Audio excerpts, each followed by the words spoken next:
우리가 지난번에 성령의 효과적인 부르심을 받은 사람들, 그래서 예수 그리스도와 연합하게 된 우리들이 어떠한 구체적인 구원의 유익을 얻게 되는지를 나누기를 시작을 했죠. 그 첫 번째 은택으로 우리는 의롭다 하심을 얻었다 그랬어요. 우리는 죄인인데 우리와 하나가 되어주신 예수님께서 우리의 모든 죄값을 다 치르심으로 그렇게 주님과 하나 된 우리는 값없이 죄 용서함 받았고 거저 하나님께 받아들여졌다 그랬습니다. 자, 그러면 두 번째 은택은 뭐냐? 그것은 양자 삼으심이에요. 양자 삼으심. 그러면 이 양자 삼으심이 무엇인지에 대해서 오늘 소요리 문답을 함께 봅니다. 질문 34번이에요. 양자 삼으심이란 무엇입니까? 답을 여러분 읽어볼까요? 시작. 하나님의 값없는 은혜의 행위입니다. 이것에 의하여 우리는 하나님의 자녀의 일원으로 받아들여지고 하나님 자녀의 모든 특권에 대한 권리를 갖습니다. 여러분, 양자라고 하는 말을 여러분도 잘 아실 거예요. 원래는 혈육이나 법적으로 자녀가 아닌데 법적인 자녀로 삼는 게 양자입니다. 너무 쉽죠? 그래서 이 자체로는 뭐 설명할 게 없어요. 그러면 성경에서 말하는 하나님께서 우리를 양자 삼으셨다는 말이 무엇인가? 어떤 내용이 거기에 담겨 있는가? 우리가 그것을 함께 살펴보도록 합니다. 먼저 하나님의 양자가 되었다라고 하는 말은 이게 무슨 내용을 담고 있는 거겠어요? 우리가 하나님의 자녀가 아니었다는 말이에요. 하나님의 자녀가 아니었다. 그러니까 양자 되기 전에 우리의 모습이 어떠한 모습이었는지 우리가 아는 것이 필요해요. 로마서 5장을 한번 같이 볼까요? 성경이 뭐라고 이야기하는가 한번 살펴봅니다. 자, 6절. 우리가 아직 연약할 때에 기약대로 그리스도께서 경건하지 않은 자를 위하여 죽으셨도다. 8절. 우리가 아직 죄인 되었을 때에 그리스도께서 우리를 위하여 죽으심으로 하나님께서 우리에 대한 자기의 사랑을 확증하셨느니라. 10절 같이요. 곧 우리가 원수 되었을 때에 그의 아들의 죽으심으로 말미암아 하나님과 화목하게 되었은즉 화목하게 된 자로서는 더욱 그의 살아나심으로 말미암아 구원을 받을 것이니라. 자, 로마서 5장 말씀은 세 가지로 지금 우리 모습을 설명해 주고 있죠. 첫째 6절 보니까 연약하다 그래요. 연약하다. 둘째 8절 보니까 우리가 죄인이다 그래도 죄인이다. 셋째 10절 보니까 뭐라고 말해요? 우리가 하나님과 원수된 자다 그래요. 원수된 자다. 그러니까 우리가 자녀가 아니었어요. 원래는 자녀가 아니에요. 근데 자녀가 아닐 때에 그럼 우리의 모습은 뭐냐라고 할 때에 연약한 자, 죄인, 하나님과 원수된 자예요. 즉 한마디로 말하면 죄로 인해서 비참에 빠진 존재다라는 거예요. 누가? 우리가. 양자가 되면 좋은데 뭐 양자가 되지 않아도 상관없어. 아니, 지금 그런 상황이 아니에요. 그런 수준이 아닌 거예요. 우리는 죄로 인해서 비참하게 전락한 그런 존재라고 하는 거예요. 그러면 우리가 왜 이렇게 비참한 존재가 됐는가? 원래는 안 그랬죠? 원래는 어땠어요? 태초에 하나님께서 천지를 창조하실 때에 아담과 하와를 하나님의 형상대로 만드셨어요. 정말 아름답고 고귀하고 권능 있는 하나님을 닮은 존재로 만드셨습니다. 하나님의 형상대로 만드셨다는 말이 그 말이에요. 그런데 어떻게 됐어요? 그만 아담과 하와가 뱀의 유혹을 받아서 하나님께 불순종합니다. 진정한 왕이신 하나님께 반역해서 자신들이 왕이 되고자 한 거예요. 어떻게 한 거예요? 하나님께서 먹지 말라고 금하신, 유일하게 금하신 건 그 딱 하나인데 선악을 알게 하는 나무의 열매를 먹지 말라고 했는데, 그러나 하나님처럼 되고자 하는 마음으로 아담과 하와가 따먹은 거예요. 진정한 왕이신 하나님을 버리고 반역하고 자신들이 왕이 되고자 하는 겁니다. 그래서 그 결과 인간이 비참한 존재로 전락해 버린 거예요.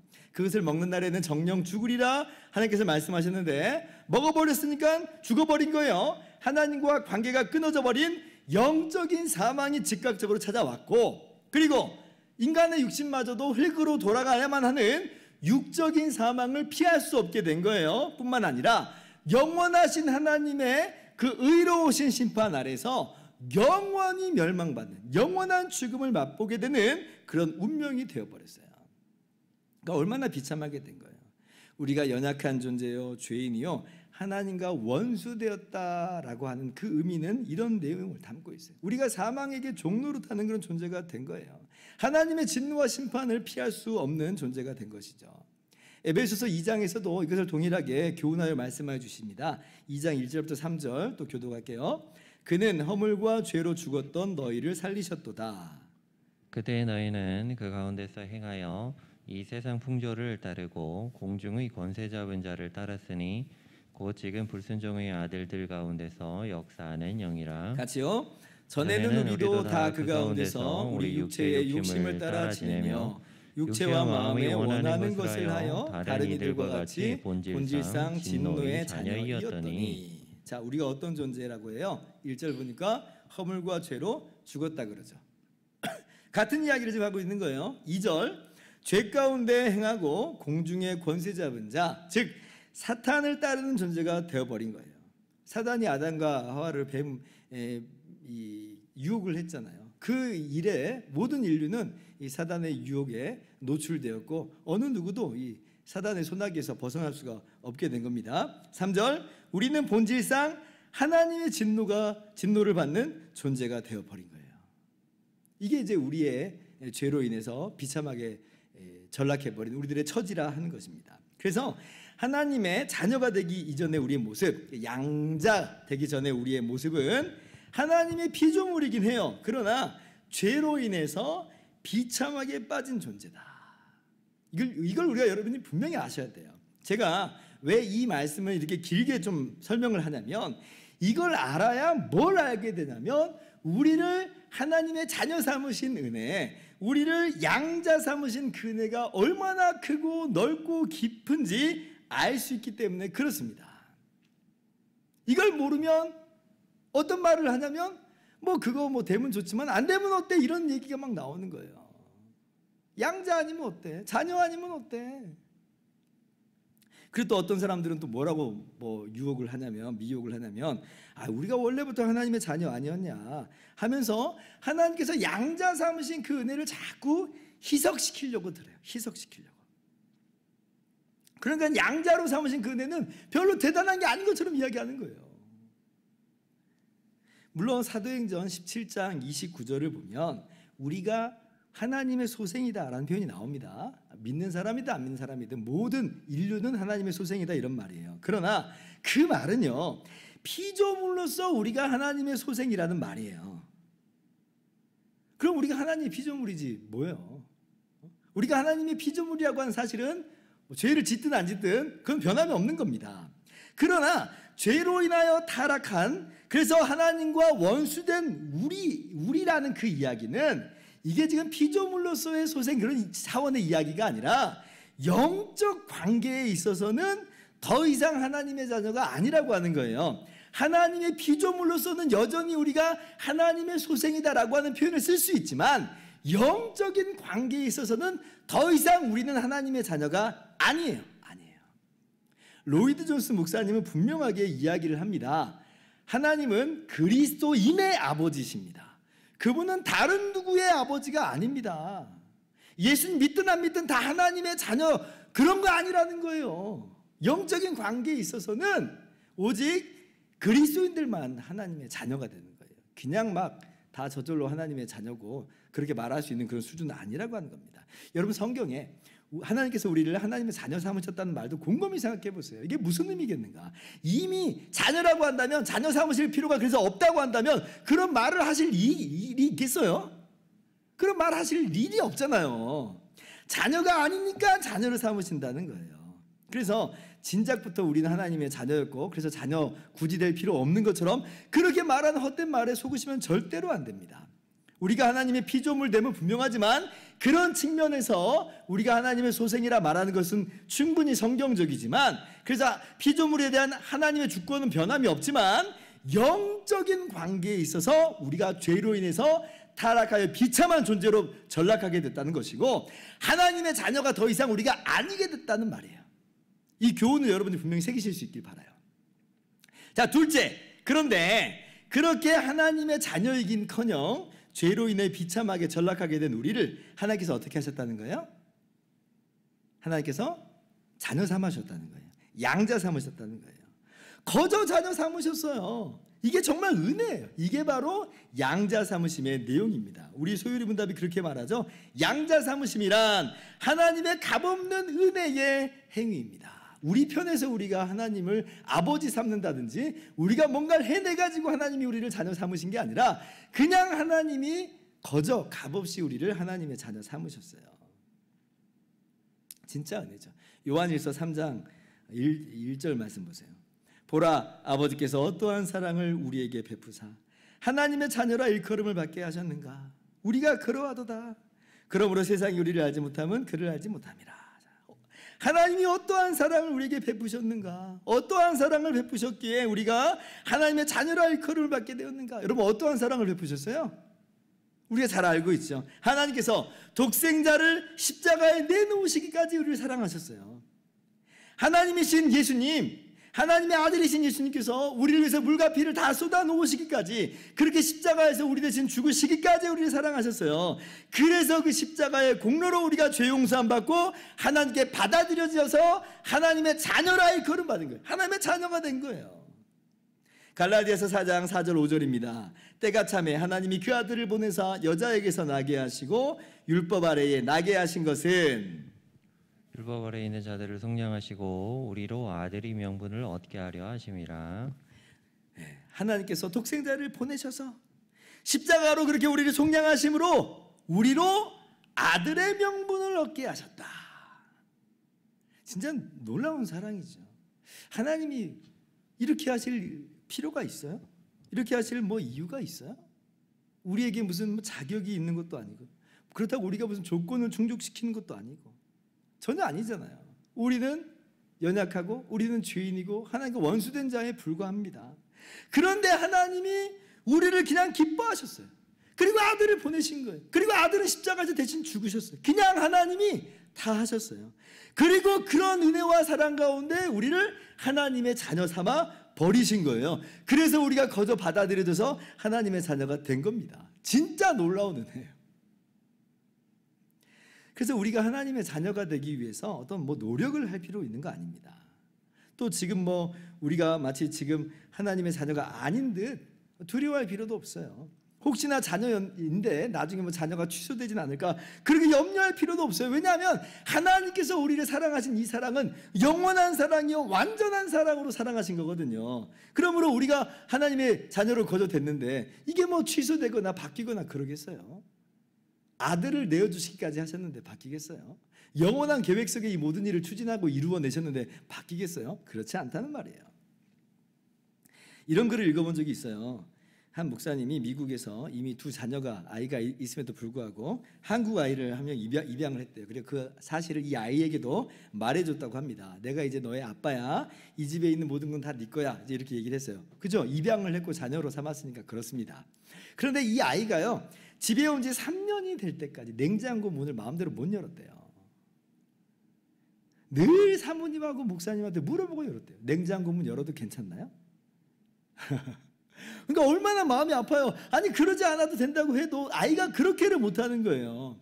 그러던 3년이 지난 어느 날 이 아이가 처음으로 묻지 않고 냉장고 문을 열었대요. 그래서 그때 그 목사님하고 사모니 그 아이를 부둥켜 안고 울었대요. 그리고 그날 밤에 하나님 앞에서 감사해서 또 울었대요. 여러분, 이 아이는 어떤 마음일까요? 법적으로는 자신이 이미 아들이 되고 목사님이 아빠가 되었지만 그게 믿겨지지 않은 거예요. 정말 내가 아들이 된 건 맞나? 혹시 잘못하면 쫓겨나는 거 아닌가? 머릿속으로는 알고 있어서 마음속으로는 이게 받아들이지 않는 거죠. 근데 3년이 지난 그때에 드디어 이 아이에게 목사님이 내 아버지가 됐다는 것, 아빠가 됐다는 사실이 받아들여진 거예요. 믿겨진 거예요. 여러분, 우리가 은혜로 그리스도 안에서 하나님의 자녀가 됐다는 것도 마찬가지입니다. 예수님을 주와 구주로 믿는 우리가 하나님의 자녀가 됐어요. 이게 성경의 이야기예요. 근데 우리가 알고 있는데, 성경에도 기록되어 있는데, 그래도 우리 마음에서는 잘 이게 믿겨지질 않아가지고 뭔가 잘하고 잘 믿고 그럴 때는 아들인 것 같다고 생각이 들다가도 뭔가 잘못하면, 물론 그렇게 살면 안 되는데 때때로 우리가 죄 가운데 빠질 때가 있잖아요. 뭔가 잘못하면 그러면 하나님이 우리 아버지가 아닌 것 같고 두려움과 염려가 막 찾아오는 거예요. 공포가 막 찾아와요. 의심이 찾아와요. 여러분, 그렇지 않다는 거예요. 만약 하나님이 우리의 아버지가 된 것이 우리 편에 달려있는 거라면 그렇겠죠. 우리가 잘못하면 우리가 자녀됨이 사라져 버릴 거예요. 그러나 이게 우리 편에서 이루어진 일이 아니에요. 하나님의 놀라운 사랑 가운데 하나님이 이루어내신 일이에요. 그러므로 우리는 흔들림 없이 영원한 변함없는 하나님의 자녀가 된 겁니다. 여러분 믿으시기 바랍니다. 여러분 이게 어떤 원리냐면요, 우리가 성경에서 배운 대로 소율이 문답에서 설명한 대로 한번 따라가 봅시다. 한번 잘 생각해 보세요.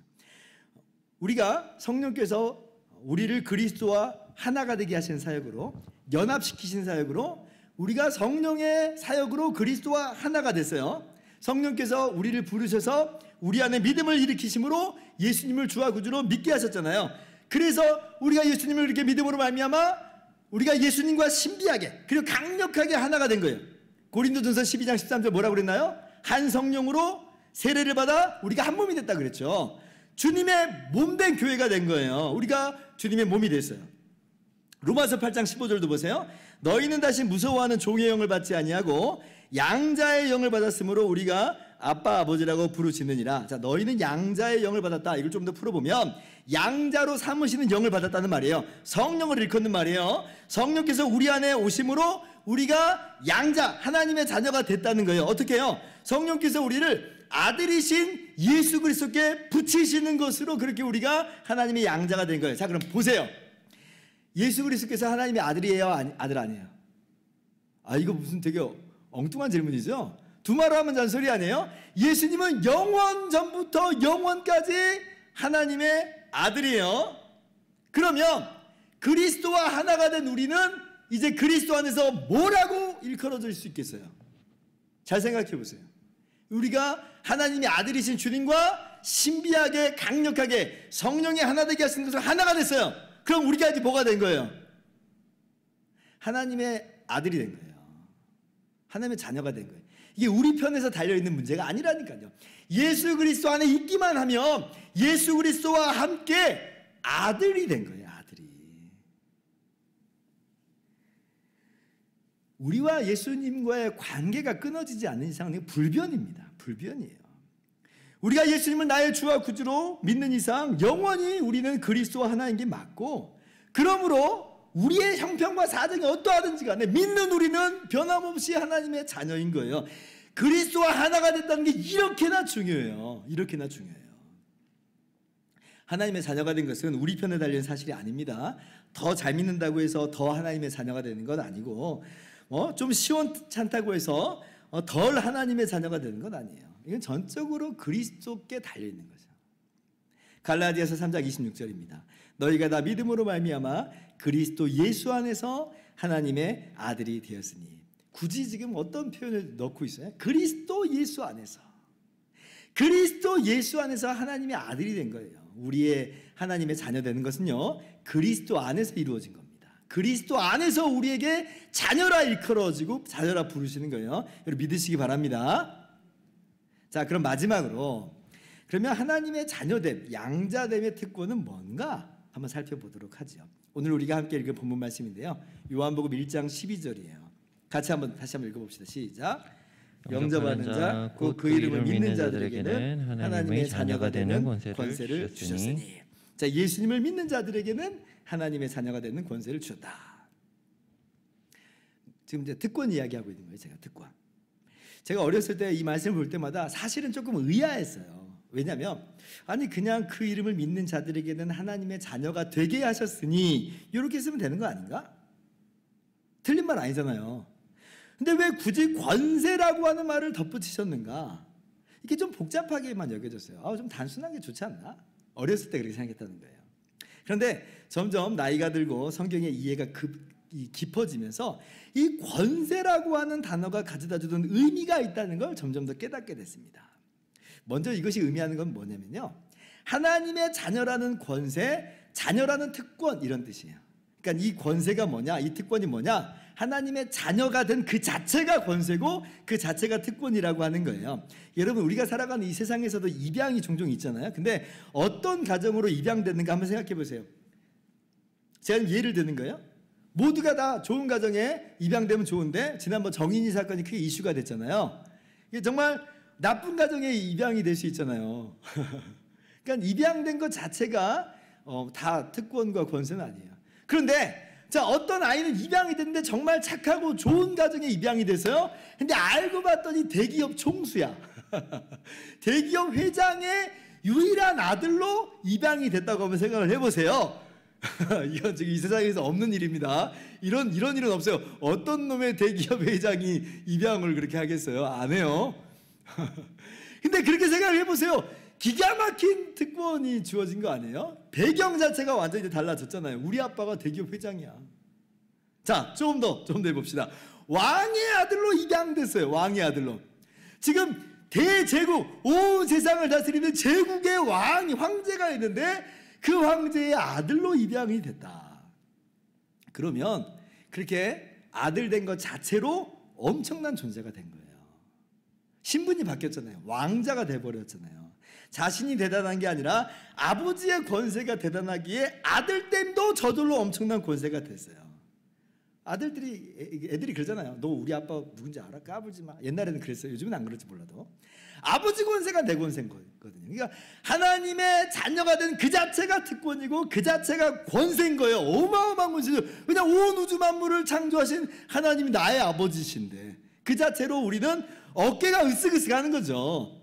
누가 감히 우리를 할 수 있는가? 원수 마귀가 우리를 할 수 있는가? 그럴 수 없는 거예요. 아니 감히 어떻게 우리한테 손끝 하나 댈 수 있겠어요? 그래서 우리가 하나님의 자녀된 것 자체가 엄청난 권세요, 엄청난 특권이다라고 하는 측면에서 이런 표현을 쓰셨구나. 자, 더불어서 또 두 번째 의미가 있어요. 이 권세라고 하는 표현은요, 실제적으로 우리가 하나님의 자녀가 된 권세에 덧붙여진 권세가 있다는 것도 이야기해줘요. 자녀됨의 권세 말할 때 이제 자녀가 됐으니 더불어서 어떤 특권이 주어진 거예요. 그 특권, 자, 자녀가 된 것으로 말미암는 권세와 특권 뭐가 있을까요? 여러분 머릿속에 제일 먼저 떠오르는 게 뭐예요? 상속권이 상속권. 자녀이면, 법적으로 자녀면요, 상속권이 더불어서 주어집니다.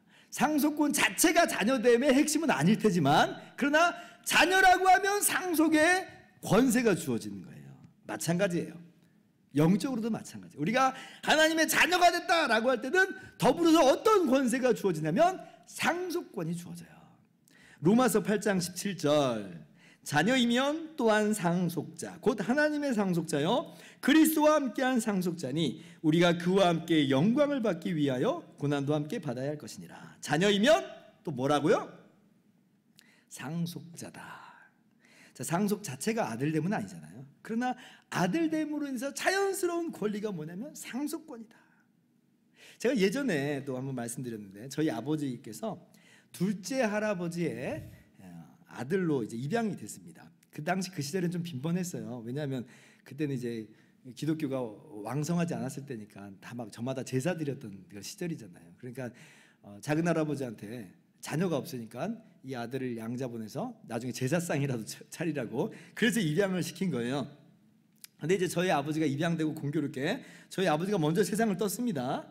그리고 이제 저에게 이제 법적으로는 친할아버지가 된, 그러나 혈연으로는 사실 작은 할아버지의 집안의 가세는 점점 기울어졌어요.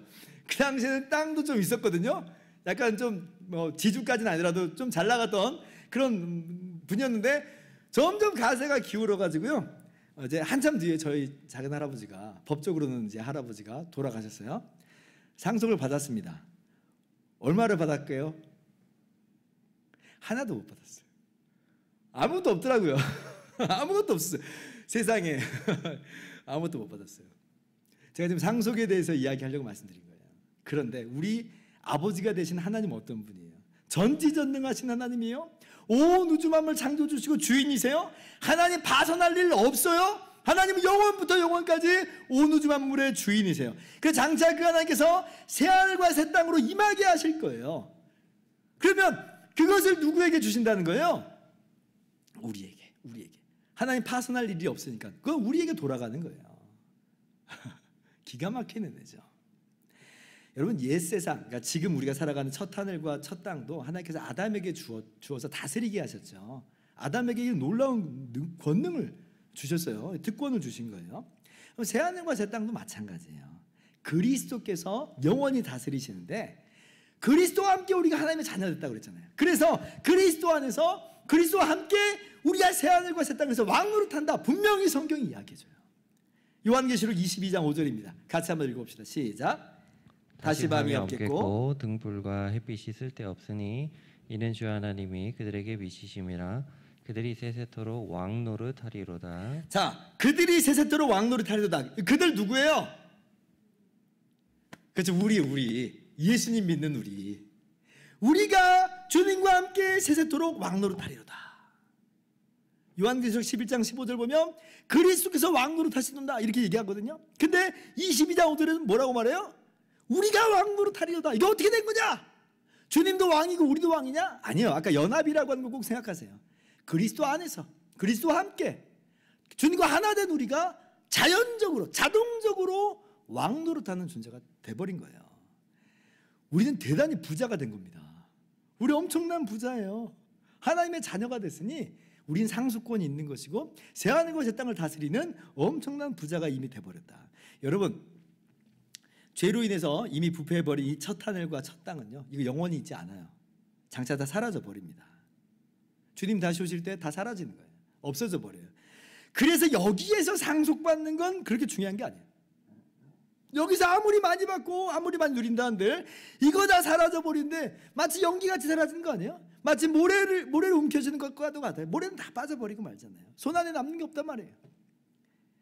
그러나 주님 다시 오실 때 이루어지는 그 새하늘과 새 땅은 영원한 나라예요. 영원히 하나님이 통치하세요. 그걸 상속받는 거예요. 그게 진짜 상속이에요. 그러니까 지금 당장에 우리 눈앞에 있는 것들, 우리의 손에 쥐어진 것들이 변변치 않아 보이고 대단치 않아 보인다 할지라도 여러분 실망을 할 필요가 없다는 거예요. 나는 부자가 없어. 난 아무것도 없어. 나는 정말 자포자기야. 이번 생은 틀렸어. 이번 생은 우리가 정말 별 볼 일 없을 수 있어요. 진짜로. 그러나 진짜 우리의 새하늘과 새 땅이 오는 바로 그때에, 옛 세상은 첫 하늘과 첫 땅은 사라지는 그때에 우리의 진면목이 드러날 겁니다. 우린 진짜 대단한 존재로 지금 변화되어 있는 거예요. 못 느껴서 그렇지. 상속자라니까요. 여러분, 그러므로 실망하지 마세요. 이 땅에서 변변치 않은 것처럼 보여도 실망하지 마세요. 내가 하나님의 자녀가 됐고 하나님의 상속자가 됐다는 이 엄청난 특권을 꼭 기억하면서 담대하게 당당하게 살아가는 저와 여러분 모두 되기를 바랍니다. 자, 근데 여기까지만 하고 맞춰도 되는데, 근데 이제 두 가지만 부가적으로 설명을 할게요. 근데 이제 자녀니까 이 땅에서 고난도 감수하라고 성경 말씀을 우리에게 이야기해줘요. 아까 로마서 8장 17절에 뭐라고 그랬어요? 자녀이면 또한 상속자 곧 하나님의 상속자요 그리스도와 함께한 상속자니. 여기까지 좋았어요. 근데 그와 함께 영광을 받기 위하여 뭐도 함께 받아야 될 것이니라? 고난도 함께 받아야 될 것이니라. 그러니까 우리는 영광만 받고 싶어 하잖아요. 근데 그렇지 않을 수 있어요. 주님의 이 땅에서의 삶을 보세요. 고난받는 인생이었잖아요. 그 주님과 우리가 하나가 됐어요. 그러면 주님과 함께 우리가 이 땅에서 고난받는 것도 감수해야 합니다. 주님의 이름으로 살아가는 우리들은 고난을 받게 되어 있어요. 경건하게 살고자 하는 자 고난 받게 있으니까 각오하고 또 감수할 수 있기를 바랍니다. 또 뭐 하나를 또 생각해야 되냐면 우리가 자녀이기 때문에 징계를 받을 수도 있다는 것도 기억하셔야 돼요. 하나님의 자녀니까 하나님이 우리를 징계하시지 않는다. 성경 그렇게 말하지 않아요. 히브리서 12장 8절은 오히려 징계가 없으면 사생자여 친아들이 아니라 이렇게 얘기해요. 그러니까 징계가 있을 수 있습니다. 왜냐하면 후계자 수업을 한다 생각을 한번 해보세요. 그러면 대기업 총수나 아니면 왕이 자녀를 후계자 수업할 때 적당히 해요? 그렇지 않거든요. 오히려 더 엄격하게 해요. 그래야지 이제 왕으로서 그 다음에 상속자로서 잘 할 수가 있을 테니까. 그래서 징계는 우리 가운데 있을 수 있습니다. 우리가 하나님 주님 말씀을 따르지 않을 때에 또 주님 닮은 모습에서 너무나 미진할 때 때때로 하나님께서 징계를 통해서 우리를 정금같이 빚어나가시는 그런 시간들도 있으니까요. 그때는 나 하나님 자녀 아닌가 봐 이렇게 오해하지 마시고 아이고 후계자 수업이 좀 빡세네 이렇게 생각하면서 그렇게 달게 받으시기를 바랍니다. 자, 이제 말씀을 마칩니다. 우리가 영적인 관계에 있어서는 하나님의 자녀가 아니라고 그랬어요. 도리어 우리는 죄에 빠져 하나님과 원수된 진노의 대상이라고 했습니다. 그러나 하나님께서 그 놀라운 사랑으로 십자가 대속으로 우리를 거저 하나님의 자녀 삼아 주셨어요. 은혜라고 했어요. 우리 편에 달린 것이 아니라 선물입니다. 선물이에요. 그러므로 우리는 하나님의 자녀라고 하는 엄청난 권세를 받았다. 그리고 자녀 힘으로 상속권도 우리 가운데 주어졌다. 이런 이 놀라운 은혜가 우리 가운데 주어졌음을 기억하면서 감사와 찬양을 드리며 담대하게 살아가는 저와 여러분 다 되기를 주님의 이름으로 축원합니다.